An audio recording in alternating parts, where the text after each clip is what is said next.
Yo, what's happening, people? Another episode of Dre's Crates, and this one gonna be juicy. You know, it's all hip hop related. Everything we talk about. I got my man Steve in the house. Fire, fire, fire. What up, Fire? Yo, what up, Dre Tronics, my man? What's the deal? Man, just chilling out, man. Another day. Just blessed to be alive. You know what I mean? Facts, man. That's what's up. So listen, we always talk about hip hop related stuff on this channel, and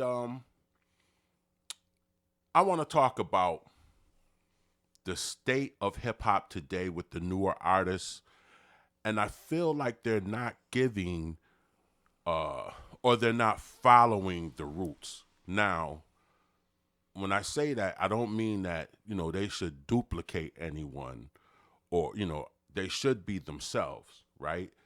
But let's keep it 100. Most of these rap cats today would not even make a rap record or even want to be a rapper if they hadn't heard rap before. So they were already inspired by somebody who did it before them.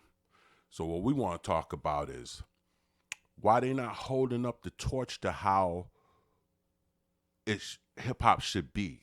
If rock music is rock, you can switch it up, but it always had that distorted guitar sound, loud drums. It was always about just expressing yourself, freestyle. So yes, that's what we want hip hop to do. But I don't feel like it's expressing. I mean, is everybody angry? What's going on with today's hip hop, man? I believe it's the new generation don't know where it came from, so they don't know where it's going. You know what I mean? Back in the late 80s and early to mid to late 90s, hip-hop was evolving. Everybody wanted to be a part of it nationwide, so everybody was more energy, more amped up, more hyped to get in there and get busy. But as time grew, the newer generation forgot about that, where it came from. Nobody's going back into time saying, remember when it was this, remember how this was, you know what I mean? And we should move off that and follow that, but still keep it with new flavor. And so that's a lot of what's missing right now in today's hip hop. I agree, man. I bet a lot of these cats, if we was just to go hip hop 101 on them, meaning like start asking them questions. Who was the first rapper to be signed to a major record deal? Things like that. Hip hop. So we're celebrating what? 50 years of hip hop. 50 plus. I 50 think plus, it's 52, right? 53, 52 years right now. So even if you were inspired in the 90s, right? I mean, for me, at my age, it was the 70s, right? So, but even if you were inspired from the 90s, you still should know about the 80s. I mean, right. You can't, music, when you're into something, I feel like if you're true to it, that, you're going to dig into it. You're going to learn. Let's look, we'll use cars as an example, right? So if you're into cars, right? Well, of course, you know about the newer cars, but you're going to check out what the older cars were, how they operated, right. The power that they had with, the technology then. Well, it's supposed to be the same for hip hop, right? You're supposed to do. So what are these guys doing? I feel like maybe they're just on themselves. They feel like, That's a good statement. Everybody's out for self. Nobody's going back to see where it come from. Excuse me. See where it come from to know where it's going. And you have to do that. So for anybody that's listening, if you're younger, like I said, this channel is, we real here. Hip hop, back in the days, the old school rap crews and b-boys and break dancers and everything, they was in the parks every weekend. They was at the community centers, the boys and girls clubs on the weekends. Because it was evolving, it was big, they was pushing it wherever they could. New generation ain't got that drive, that energy. Man, I remember. Forget all that. I'm just about me and let's do whatever I do. And it's funny because they could sample an old record or old hit. They could sample it and make a new hit off of it, but won't go back into time to see where that artist came from and how he got started. You see what I'm saying? So they missing that right now, that part in today's hip hop. I agree. One thing you said, the excitement. I remember, I think his name was Disco Danny. We talking maybe 79, 80. Kirk Park here in Syracuse, New York. There was a part where Kirk Park by the bridge. I don't know what they call it, but it was like a brick place. You can go in there. That's the center. That's the center. And on the back side of it, they had a balcony with the second floor and the first floor. Yeah. They used to rock the second floor balcony and underneath it. Absolutely. And that was also back then. That's when all the parks was rocking. Crews would DJs. Get up and higher on a Dogger Park, lower on a Dogger Park, Thornton Park on the stage, Berry Park, wherever they could get, and they would make it happen. They would throw a party. It would be live, MCing, DJing, the whole nine, breakdancing, everything. And hip hop is missing that these days. You know, what do you got in the new generation that's going to bring that back and do that live out in parks? I think once again, it's gonna take the heart of hip hop.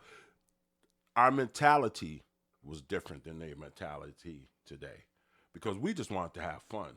So to go out to a park and see the DJ set up, that was kind of exciting to me anyway, because I was already just a record turntable freak. So before I even knew what hip hop really was, just to see that happening, man, it was like, wow, mind blowing to me.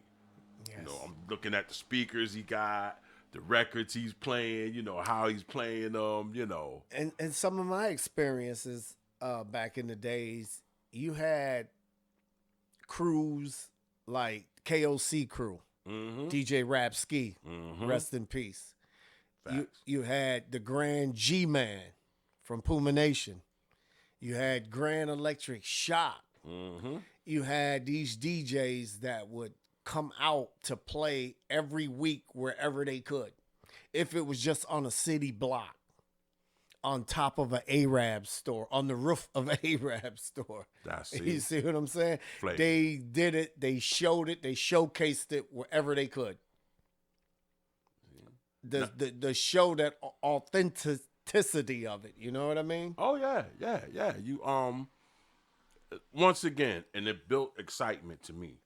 You know what I'm saying? To see all that. What do you think they could do today to build excitement, as far as to bring the real essence of hip hop back? You know what I mean? It's the content. Back in the days, rap was a lot more educational. It was about each one teach one. They was educating you and teaching you about history, all sorts and types of things, relationships, whatever.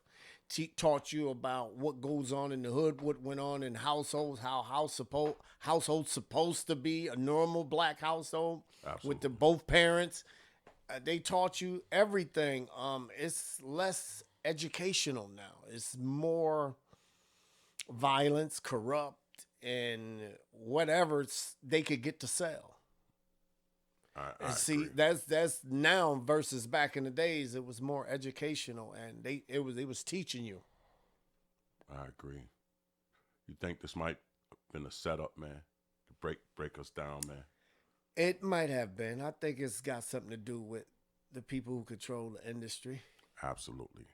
They push that. In order to, for a rapper or DJ or somebody to make big dollars in this industry, you gotta give them something.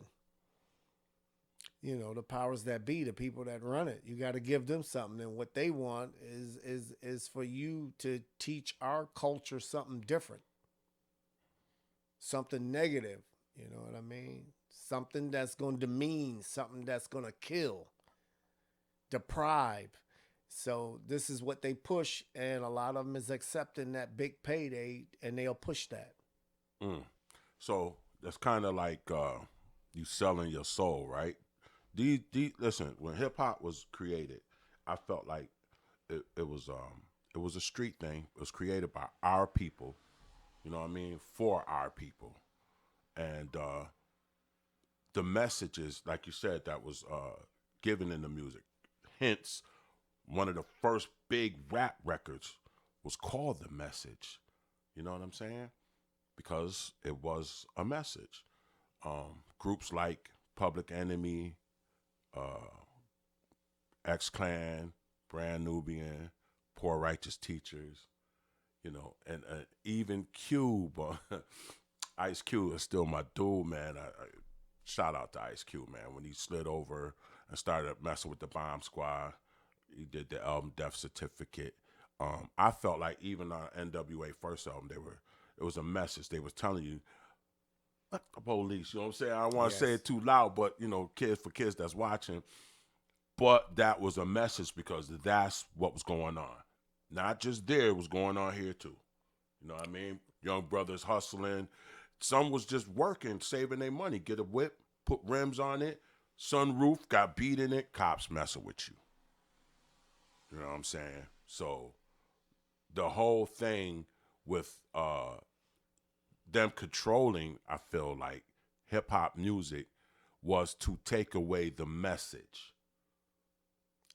And they succeeded, Yeah. because if you look at today's music right now, it don't get a lot of support from history, from people back then, from old school. A lot of older people ain't supporting it. We blacks supposed to support each other and help take care of each other. Absolutely. And this rap generation has lost the support from back then because of the way it changed. So, Money, greed. Would a brother sell his soul, you know, to mislead his own people?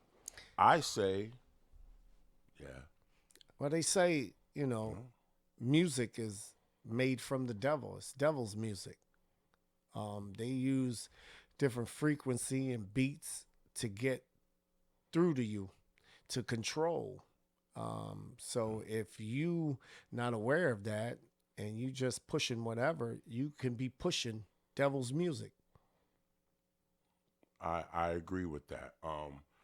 The feel of the music, the message of the music. I think for me anyway, as just a fan of music, when I grew up, I was into funk music. You know, before hip hop became big, so all the funk groups, that was my thing. But the music was always happy, um, like It was George Clinton. It educational, was happy, absolutely, exciting, a lot of absolutely, energy, um, absolutely. a lot of awareness. And today is the opposite. If you look at a lot of artists are now getting a big record deal and then going to prison for life. Huh. Or dying. That they Yeah, committing murder as soon as they get a big record deal. absolutely. If that's not devil's music, tell me what it is. I'm lost. You Yeah, know. yeah. Hey man, I agree. For the people that's watching this podcast, you know, um, of course, like and subscribe, but I want to hear other people's opinions. I feel like more of us should be speaking on this subject. You know what I mean? And how do you feel about it? You know, I know how I feel. You know, this is why Phyre's on the show. He's very knowledgeable. Like I said, we fans of hip hop. We watched it grow from an infant to now. So, and I feel like hip hop is like a family member to me. And I feel like some of these dudes nowadays, you dissing my family. I mean, if you look at it You right know what I mean? now, say old school artists, and I'm just gonna throw a couple names out there. Rakim the God, salute, Salute. brother. Been Peace and doing it for blessings. years and been educating, wisdom, knowledge, and understanding. The whole nine, been having your head bopping the whole nine, and as a host of other rappers, if you look at it back then till now, the old school rappers, if they were to drop an album or concerts, it don't get as much support, and vice versa, because of that gap to where hip hop went a different way. So if new school, new generations throw a concert, live show, parties, whatever, anywhere, the old school ain't gonna support it, and vice versa. They might get their money. It's gonna be packed, but it's a young crowd. Young don't know no better. I don't. That's a different topic for me to go in on why. It's like that. Yeah. But it all goes together when you really get into that right there. You know what I mean? So if the new generation is touring and throwing concerts, they pack a crowd. They ain't getting no type of support from the old school, and vice versa. Old school throw a crowd, it's gonna be less packed, less people, because the young ain't getting with it. They don't know where it come from to where it's going. So now, what you saying is something I've heard before, but I don't think anybody has. Like Kanye told Sway, you don't have the answers. How do we bridge the gap, like to bring the new school with the old school, but where we have an understanding? The new understand what's going on with us. We understand what's going on with them, and we push it to be better than what it is now. You got very few young out of the new generation that's willing to listen to history, listen to old school. You see what I'm saying? Without that gap can't close. So maybe like each one to teach. When I see some videos on YouTube, sometimes I don't know what they call them, but when the younger people are listening to older stuff for the first time, and they're giving their opinion on it, a lot of them are impressed. I haven't seen too many videos where they weren't. Most of them they were impressed. So maybe it just starts from the younger people digging into the older stuff, listening to it, not just the sample. I question them all the time. I mean, I got kids, and because I'm old school, my kids all know old school music because they grew up on it. Absolutely. So even though they new generation, they know where it come from, who was back in the days, and that's because of me. But everywhere I go, any younger person I speak to, I ask them certain things about it, and they, oh yeah, I know who that rapper is and that rapper is, but have you ever listened to their music? Yeah. Do you know what their music is about? Do you got any history, any little history on that artist? And they don't. They just know of them from a video or something that they glanced at. Well, some of them know because they heard somebody else talking about them. So social media might have shortened our kids' attention span, man. You know what I mean? Could be. If it's not something quick, they kind of like lose attention. Like I work at a daycare with kids, and they're at the ages between 5 and 11. But I see that with them. Right.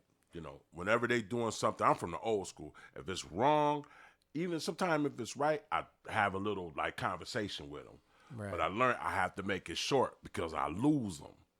If it's more than 2 or 3 minutes, I lost them. So I got to keep it within that time period.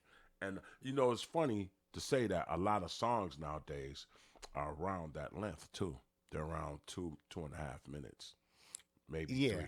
Yeah, as versus 5, 6, 7 minutes back in the days. Back in the days, man. Listen, Rapper's Delight. I'm not gonna say nothing. Y'all go check out the time, how long that is. Another one was Count Cool Out. Check him out and see how long that was right there. Rhythm Rap Rock. Soup. Super Rhymes. Man, listen, You these know how long dudes, that was, man? listen, verse, you talk about a 8 or 16 bar? No, man, they was rapping 3 minutes before you heard a hook. 4 minutes before you heard a hook. Straight rapping. Yep. Yep. Who puts that type of work into hip hop nowadays? And was getting paid less back then. And it was fun. It was everybody could listen to it and didn't have to worry about, yo, block your kids' ears or nah, don't play that around the females. Facts. You see what Facts. I'm saying? Facts. And That's was getting paid less and it was longer and it was fun. Now it's shorter, it's more demonic, it's more violence, it's more sexual, it's more drugs, it's more money, it's more shooting and killing, it's more jury, it's more cars. Yup. That's a short attention span right there. And they're not even working as hard. Man, correct. Dun dun dun dun dun. Dun dun dun dun dun. Dun dun. When I first heard like that style of rap, not calling anyone out or trying to diss anyone. As an example, I moved to Atlanta some years ago. I believe this was 2004. When I first heard Laffy Taffy. And they used to do like little skits, funny skits in the morning on the radio show. So I thought that was a skit when I first heard it. I didn't know that was an actual song. So when I was like, really? It's crazy. I'm driving, listening to the radio last night, and Dre Phyre came on, right? Totally, I forgot about it. They was killing this jam. Before I know it, my feet is heavy on the gas and my head is bobbing.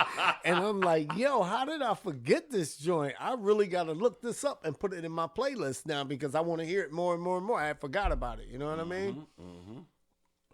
And if you played that, you might get a little bop from the newer generation, but they gonna be like, who is that? Where that come from? That don't sound like nothing I know today. Yeah. And that's that gap. Yeah. That's that gap. I feel like we gotta work, harder. I think some rappers tried, It's old school like us that's still rocking backyards and cookouts and willing to do parks. I guess we could keep it going where we at in order to get the young rapping hip hop generation here to see where it comes from. Yeah, I try to. I have a lot of knowledge. I know you do yourself, so we can let them know what they were talking about, where it came from. Like you might throw some Shan on or something. Or, Podcast might reach a few of them. Yeah. And catch their ear for a minute, and they get to thinking, yeah, let me check out where it comes from. You know what I mean? But just for them to do it on their own, it ain't there. Yeah, and I think it's not fair that how can you sample an old song and make it new, but you don't know anything about the history of hip hop? Well, what I mean, maybe some of the radio programmers, which that's the new trend right now, right? Yeah. Is absolutely. Everybody take an old song Mm-hmm. and recreate it, remix it, and make it a new joint, right? Back in the days, it was sampling, but you still had a lot of talent, originality right off the rip. I totally agree. That's what made it grow. That's what made hip hop grow. And you know what? We want to see right now from the new generation, the history in the old school should be requesting from the new generation that you show us some originality from your hits. Don't just go back and sample and remix. Come out creative.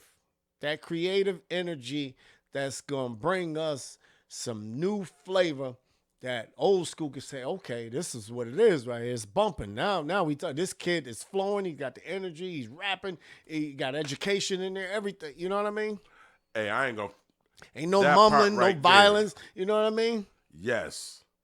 Maybe some of our older hip hop guys should be A&Rs for these labels if they allow them to do it. You know what I'm saying? Because I never could understand how everybody can be violent in their music, gangster and dealers on the record, but you ain't that really in life. You know what I mean? Yeah. You young, you just coming out. Where you get all this from? How long you been that? Since you was 8? Come on, you ain't that old now. How you get all this in you that fast? Remember Pootie Tang in the beginning? They were showing him he was young. He had the chicks throwing stuff out the window. They was gangster since a kid. Like, yo, that's crazy. Yo, Yeah. but yeah. So talent, I feel like working hard, the talent, and being different, fresh. The freshness has been taken out of hip hop. That was another thing I was talking about in one of my first podcasts. I don't think they don't the fresh understand the culture. You supposed to be different. That's the freshness. Everybody supposed to be have different. their own little uniqueness. Absolutely. But it's gotta be dope. It's gotta be fresh. It's gotta be hot. You know what I mean? And then hip hop will co-sign it. That's where the work part come in. Not just your label paying for your stuff to be played 1,000,000 times with no one requesting it. So people brainwashed to think that it's hot. Yeah. You feel me? Because that's what be going on. That's exactly what be going on. So people be thinking, oh, man, you see the video, oh, they don't play. It's not hot. Use your own judgment. I mean, I remember the days, man, in late 80s, early 90s, when I was blazing it up. I would go to the record store when I get off of work, buy a couple albums, come home, roll something up, and just listen to them and decipher them. You know what I mean? And at this particular time, hip-hop was growing. Here's another thing. Today, I feel like a lot of artists are just copying other artists, and the music hasn't changed. It's just staying the same, right? Hip-hop, if you listen to, my man gave a great example, and I've been saying this for a long time, 1984, when Jam On It came out by a group named Nucleus. Let's go 3 years from that. 1984 Nucleus, 1987 Eric B. and Rakim paid in full. Look at how different. Remember Emergency? You had jams out there that didn't even have vocals to it at all, and they was hits. Yeah. Because there was original, authentic, and it had energy and flavor and was dope, and it was just original. Yeah. And you knew it when you heard it. It played in every party, everywhere, and it never had any vocals. Yeah. Herbie Hancock was one of them. Like that. Oh yeah, Rocket. Yes. And you just played the song. Everybody bumping it out of cars, walking around with the boom box, the beat blaster. Yes.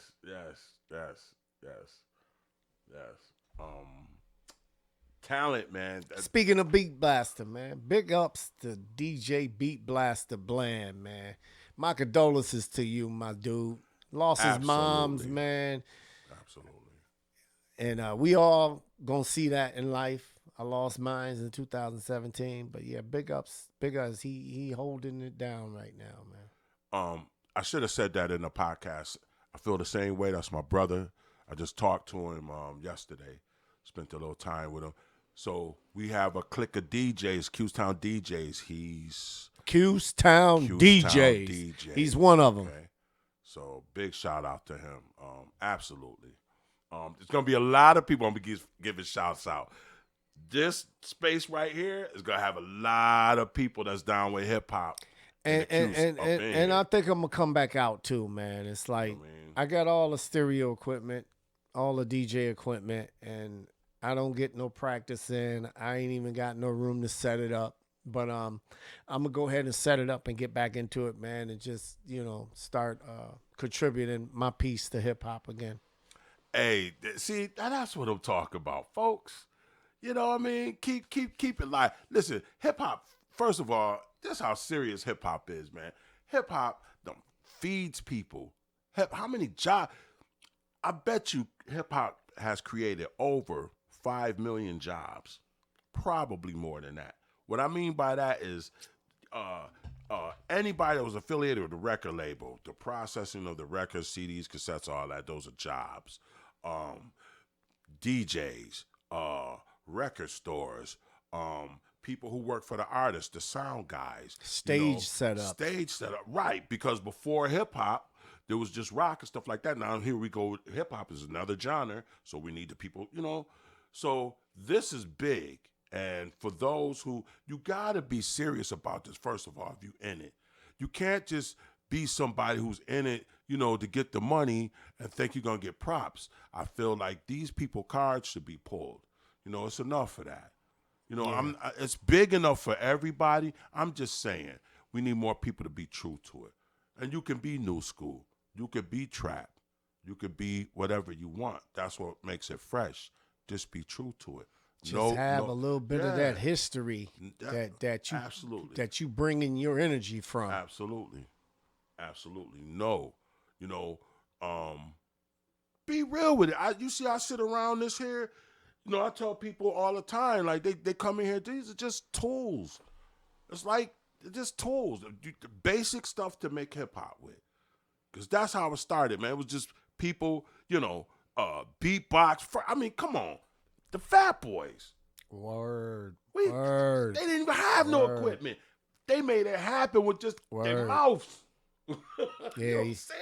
You thought Buff was a one-man band. Absolutely. So, we just making it happen. We, it's coming from the heart, from the soul. So I ain't gonna blow it up too much, y'all, because we got plenty of stuff to talk about. And another episode, we got a young man who is a fighter, and he's only 15 years old. Am I correct? He's 18. He's 18. He's 18. Okay, he's 18. He's 18, and he just won the championship in Buffalo against a brother who was about 38 years old. Wow. And this 18-year-old, he went in there and did what he had to do. Unanimous decision. Boom, brought the championship back to Syracuse. That's what's up. Young brother by the name of Tyrese. Yeah, I heard. He's coming up, and ain't nothing in his way, ain't nothing stopping him. He's planning on turning pro soon. So more big things to come, you know what I mean? Well, we're going to interview this man, because I think a young man, should I say, because I feel like he's mad influential for the younger people. Just to see what they do. His pops has been in it for a while, and that's his manager and his trainer, and Yeah, big ups to Rick Smith, man. Yeah, he doing real good with his son. Been boxing training him since he was 8 years old, and he's got him in the got him in the Golden Gloves when he was young. He's been winning titles there all the way up to the championship. He done took that now, and his next step is for him is to turn pro. So yeah, he's did a lot with his son. Brought his son right up and got him exactly where he need to be right now. That's a blessing. And he's beautiful. Like the only one in history that's 18 years old that's done that. That's took the championship. The youngest to take it. Yeah. Wow. God is good, man. Hey, excuse my language once again, but us black people, we some bad mother. Shut your mouth. Some bad mother flowers. We got crazy talent. Hey, man. Hey, and we use our talents to be very negative toward each other. That's what we use our talents. This is true. We got crazy talents, but we only gonna use them when they promote some negativity, some violence. Then we should want to show how talented we are. Wow. we definitely got to get away from that, and I feel like some of us are getting paid to do that. And I mean, I don't know people's situations. I mean, you got to do what you got to do, but from the heart, I feel like we got to get away from, don't just doing that. Period. Whatever we got to do to get away from that and understand who we are. You know, these people or the system doesn't want us to stick together because they already know who we are. What we capable of if we unite. Absolutely. Absolutely. If we could get the younger and the new generation to see what we can accomplish when we unite, man. Whoo! How Tony Montana said, the world is mine, man. Facts. And everything in it. Facts. You couldn't say it any clearer. You couldn't say it, my brother. And I mean, it's been proven, but they took some of our leaders out. We could do it again. These young, especially these young brothers now, man, they ain't afraid of nothing. Just gotta get your mind right to go in the right direction and use that same heart. Right. You know what I mean? And we could do it. We could do it, man. So listen, people, we're gonna put this podcast to a close. My man Phyre was on here. Anything you gotta say before we close it out, man? You know it, man. I always got something to say, man. I can't hold it in. All right. First of all, thank you, Dre Tronics, for having me. But before we close this out, I just want to say to the young black world out there that health is the number one important thing as to us moving further in life and in the future. Without health, we dying off fast, younger, and it shouldn't even be. It never used to happen like this. That's a whole nother topic I want to come back and discuss. Absolutely. But I just had to get that little piece off my chest before we close this out. I welcome you to come back, and we will discuss that. We will have another show on that, and I'm with him 5,000%.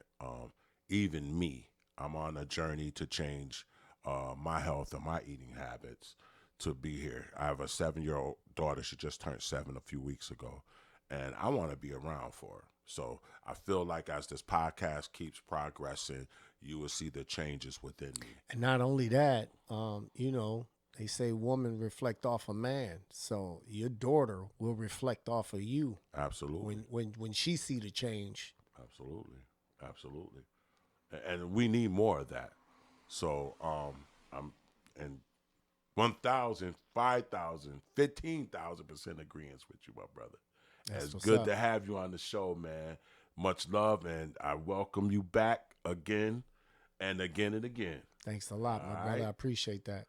All right, we're going to close this out. Another episode of Dre Tronics. It's all hip-hop related. Y'all know what it is. Big ups to